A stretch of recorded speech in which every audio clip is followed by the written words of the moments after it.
End of the week, ladies and gentlemen, and it is, I think, in Adelaide anyway, hotter than it was yesterday. So if you're looking at this on YouTube or you're hearing it on a podcast somewhere in the world, maybe you're in the depths of winter. You could be. Well, we're at the peak of summer. 35, I think, 36 degrees. Today, Pete, I think. Happy birthday if you're having a birthday before we get into the matters of the day that we could perhaps ponder over the weekend. I welcome, obviously, your comments and all the bits and pieces that you've sent me, and I got some really interesting ones over the last few days. February the 17th, well, this is not earth-shattering, mind you, but interesting. Sardines, first canned by Julius Wolfe of Eastport, Maine. Sardines. Sort of, you know, packed like sardines. Sardines. Who would have thought? 1876, somebody thought, well, we'll just pack these sardines in a can. Barry Humphries. I like Barry Humphries a lot. When 5AA sacked me, he was one of the first people to ring me from London to tell me what he thought of that. Dear, oh dear. 1934. Dear Barry Humphries was born, one of the cleverest, most wonderful Australians. Comedian, actor, author, stage performer. Dame Edna Everage Celez Patterson. Anyway, he was born in Melbourne in Victoria, 1934. He's getting on, but Barry, I'm sure you're fine.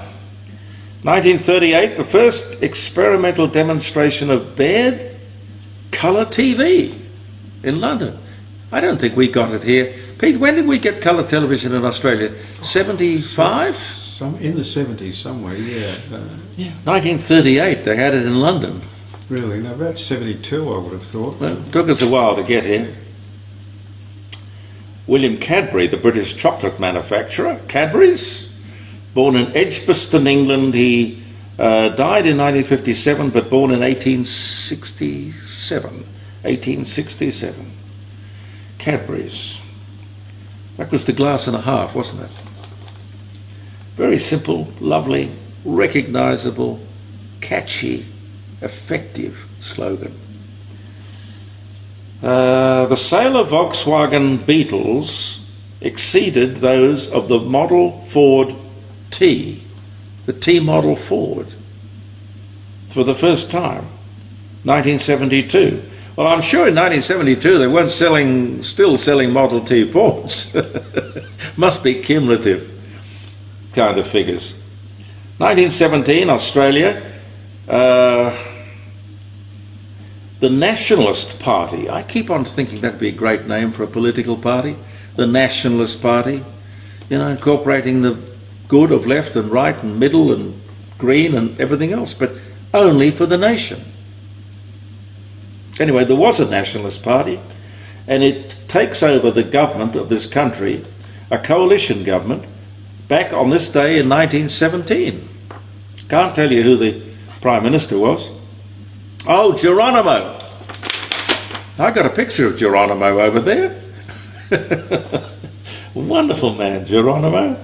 Geronimo, the Apache leader and resistance fighter, he died at the age of 76. I think by the look of that he died with his moccasins on. 1909 he died. 2022, 28,000 women apply for 30 jobs as train drivers after they were advertised for women in Saudi Arabia for the first time. Who would have thought? 1972, British Parliament votes to join the European Common Market. Good idea. The European Union, not so good. Not so good. Never lose your sovereignty. Ruth Randell, the thriller or detective story author, 1930, born in 1930 in Essex. Paris Hilton. What were you thinking, Paris? Paris Hilton, American actress, more heiress than actress, I must say. She was born in 1981. God, I've got ties older than that. I still haven't seen the video, but most people have. I've led a sheltered life. The world's first superhero, the Phantom, appears in a cartoon by Lee Falk, 1936. And one that's a little unusual, Bob Dylan and Johnny Cash record an album in 1969. And it was never released. Did you ever hear about that, Pete? No, I didn't, no. No, that's weird, isn't it? And Gene Pitney, the American vocalist and songwriter, he wrote Town Without a Pity. I didn't know that he wrote Hello, Mary Lou, Goodbye, Sue, Sweet Mary Lou, I'm So in Love with You, the Everly Brothers song. I didn't know that. No, I didn't know that. And he also wrote He's a Rebel. He's a Rebel? Gee, what was that other song we were talking the other day about, Gene Pitney? 24 Hours from Tulsa, was it? Or? Yeah, 24 Hours from Tulsa, which was a Burt Bacharach song. That's how it came up in conversation. Anyway, 1940 he was born. No, he died in 2006. Oh, that's a pity. He was a great guy. I liked him a lot. He used to come and visit me in the studio whenever he was in town. He was just a lovely man to talk to. Now, it doesn't get a lot of publicity, ladies and gentlemen, but in Australia we are now headed this year towards 200 fires caused by lithium-ion batteries. Now, with those 200 fires, great loss of property and, in fact, life and pain and suffering. You don't hear very much about it, and when you do hear about it on the news, as I did last night, no, it was the night before, actually, it's about the battery in your telephone or your vacuum cleaner or your power saw or your scooter. The truth of the matter is that the thing in the electric car, that's the one they want you and me to buy, by the way, is a huge lithium-ion battery. They can't do anything about the fires in smaller appliances. They certainly can't do anything about the fire that could occur in your carport connected to your house or your garage underneath your house. Why aren't the alarm bells ringing? We could do a whole program on lithium-ion batteries and that technology, which I don't dismiss, but we shouldn't forget about the dangers involved, clearly. Now, Samantha, I think you might be having a go. But I'm used to that, it's all right. Samantha says, you're talking about national security being compromised because of Japanese security cameras and surveillance equipment in Parliament House. Well, I was reporting it, not so much talking about it. It's been established, and I think there's a bipartisan approach to it. You suggested that there was surveillance in the Prime Minister's office. Could I suggest there is also surveillance in the Defence Minister's office? Which could have been really interesting on that night when Brittany Higgins allegedly dropped in at 2 a.m.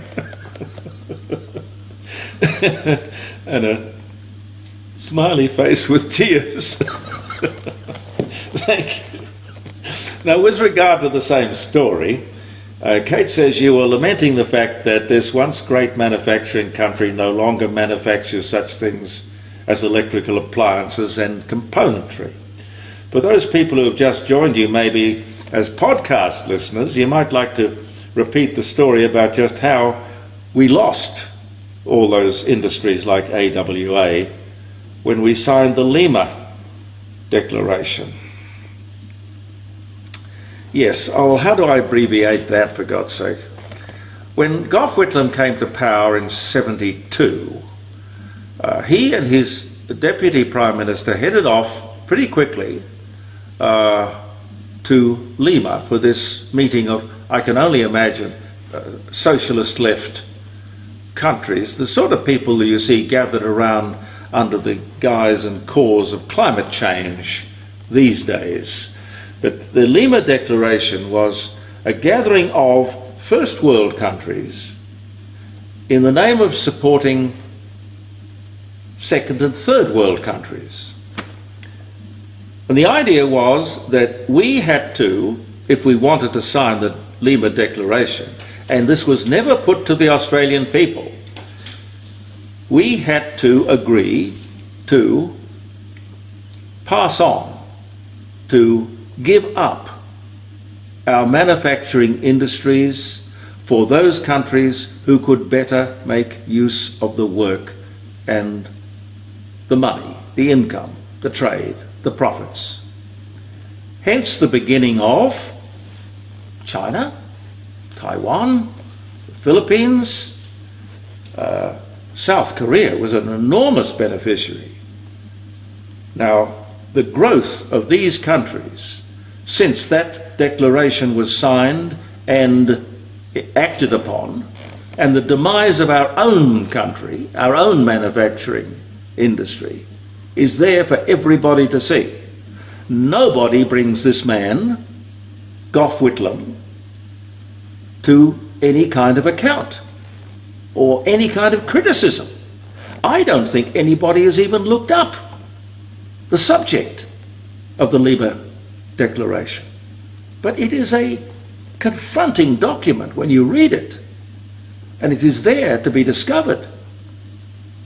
It's a terrible indictment how anyone could take, as Prime Minister of this country, that responsibility so lightly and sign away the jobs of so many Australians and still have the blessing of and support of the trade union movement. I have no idea. No idea. No idea. I don't want to get overheated. There's a huge tract of land, by the way, broad acres in fact, at a suburb called Hackham here in South Australia. They're going to build, they say, 24,000 houses on this piece of land. But are they also going to build all the things that would support such a large community? I imagine it's going to be social housing, or as they call it these days, affordable housing. Millions and millions and millions of dollars, public money. And if you look around at some of the public housing areas in South Australia, and probably in all the other cities of Australia, you will see that there are lessons to be learned, ladies and gentlemen. They are usually suburbs where the houses are in disrepair, no gardens, no pride, suburbs where there is delinquency, vandalism, drug abuse, unemployment, and many social problems. The lesson is you don't put large concentrations of public housing all in one place. You just don't do it. You've got to spread social housing out throughout many different socio-economic areas, suburbs, and communities. Integrate, or you will build simply another ghetto that does not help anyone, least of all the people you're trying to help. And then, of course, you should be considering the taxpayer. A sort of celebration of the anniversary of Kevin Rudd's heartfelt apology to Aboriginal people 15 years ago, Anthony Albanese, his government, they've launched a new initiative for closing the gap, talking about social disadvantage. That initiative is $420 million. Now that's on top of the extra $1.4 billion that was allocated in last October's federal budget, and of course the $35 billion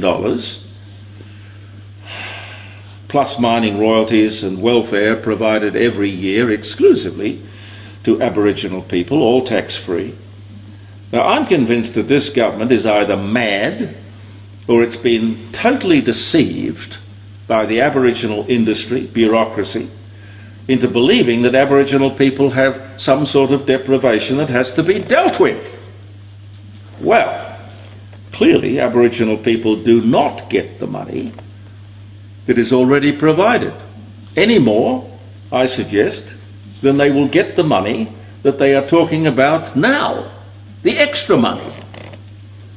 So I suppose until somebody comes along who is prepared to talk about it, because you won't hear about any of this in the media, it's going to be up to the court of public opinion to continue banging on till maybe, just maybe, we can embarrass somebody into doing something about it. Now, quickly, I want to read you something that was sent to me during the week, referring to Australia Day. This is one of the most important things I could possibly bring to you. I find this profound because I didn't know, and I find myself being one of those people who scrounges around and looks and researches and checks. So please listen to this. The truth about Australia Day. This information is something that all Australians need to have. People should know the truth, and it should be taught to all Australians. The media should have reported this and should continue to remind people about this, but the sad truth is that the media probably doesn't even know. Australia Day does not celebrate the First Fleet or the invasion of anything. The much maligned Captain James Cook did not arrive in Australia on the 26th of January. Cook's Landing was on the 28th of April 1770.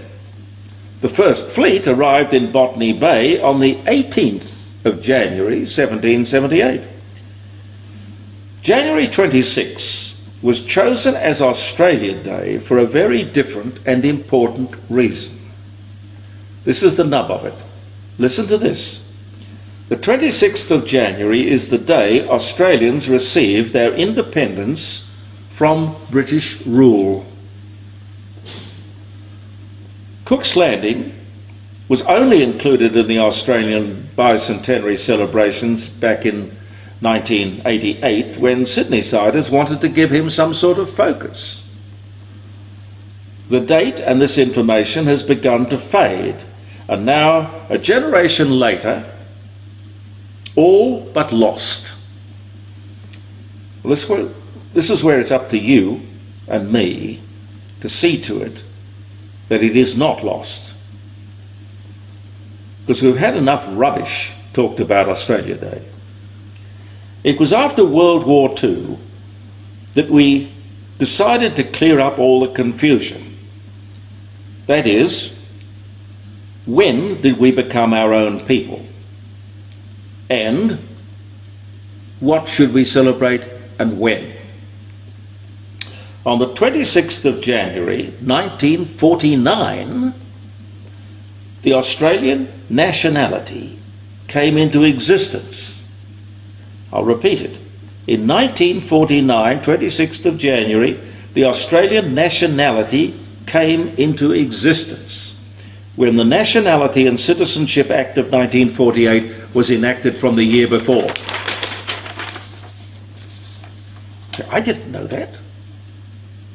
This was the day that we were first called Australians. I didn't know that. And we were allowed to travel with passports as Australians and not British citizens. In 1949, therefore, we all became Australian citizens under the Nationality and Citizenship Act of 1948. Before that date, all people living in Australia, including Aboriginals, were called British subjects. We were forced to travel on British passports and fight British wars. This is why we celebrate Australia Day on the 26th of January. This was the day Australians became free to make our own decisions. For the first time, Aboriginals had the full protection of Australian law. This is why the 26th of January is the day new Australians receive their citizenship. Unless, of course, you've got one of those municipal councils who want to twist all of this around for their own political reasons and forget the history that I have just talked to you about.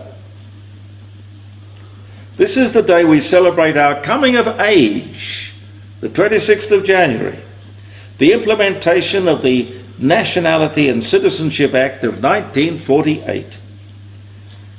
We were one nation under one flag as of that day. Our birthday as an independent and sovereign nation, and is that not worth celebrating? I would suggest that day is well worth celebrating. So please, could the people who knock and ridicule Australia Day consult their history book and then shut up? And for ignorant people who refer to the 26th of January as Invasion Day, look to Vladimir Putin for enlightenment as to the meaning of the word invasion. See, I found that letter one of the most important things that was ever sent to me. I will keep it and I will regularly repeat it, because you can see how either through forgetfulness, neglect, ignorance, prejudice, the real story can be totally lost unless you and I do something about it. The rubbish will be perpetuated. And you know what I've said to you often, in a biblical sense almost, a house that is divided against itself cannot stand, and there are forces within this country who wish to divide us. And I say, quite honestly, any Prime Minister, any politician who stands up there with 3 flags behind him instead of the one flag, the Australian flag, is not serving his country as he should. I don't know what we do about it. The only thing we can, in the court of public opinion, do about it, of course, is talk. Have a great weekend. Thank you very much for your company. Believe in yourself. I'm Jeremy Cordeaux. Peter Clayton and I will be back Monday. See you then.